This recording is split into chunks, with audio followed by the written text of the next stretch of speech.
Thank you for coming to the 5th annual breakfast of the Center for Maritime Strategy. The United States and its allies are navigating an era of unprecedented transparency in the world's oceans. So this high-level panel here today brings together senior leaders in the United States Navy and the Department of War to discuss how the U.S. Navy will maintain dominance through 2030 and beyond.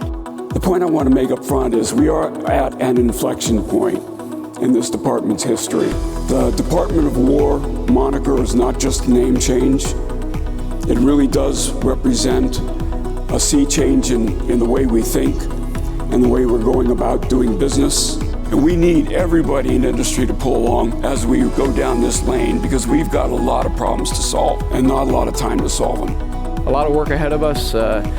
In the end, it's about turning wrenches. It's about keeping the workers working. Rob talked about hiring 3,000 more workers. I need them working around the clock. I need them working each shift so that we're continuing to produce. It's a grinding work. There's no magic that's going to make it complete earlier. It's just the nature of that business. I think a lot of the points that we've raised really have a ton of crossover. One of the biggest things that I'm left with is just thinking about how to build a culture where people are expected to improve day to day. Not only having that culture with the folks on the field, but the folks off the field. And that ties in really closely with, I would imagine all branches of the armed forces of just like, we need to improve. And, for baseball, success is quite life or death, but for us, it's existential. It's the difference between good performance on the field and not. We're focused on high quality of life because we have the highest quality people. Our culture attracts the best our nation has to offer. In last year's challenging recruiting environment, we didn't just meet the recruiting mission, we exceeded our retention goals. Because you can't recruit your way out of a manpower crisis, you can only retain your way out of it. Simply put, we recruit the best, we take care of our people, and we retain them. Sea, air, and space has always been where ideas meet execution. But this year, the conversation is different.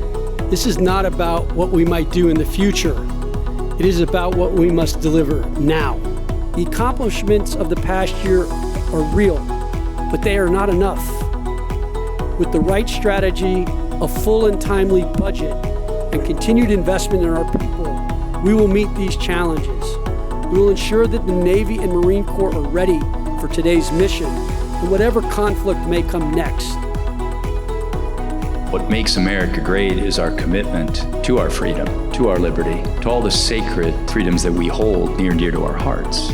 But it starts with one thing. It starts with preparedness and having a military that we fund and support and recognize the patriotism of those who are prepared to sail forth into harm's way on our behalf. Because without those individuals defending our freedom around the globe, somebody would try to take it away from us.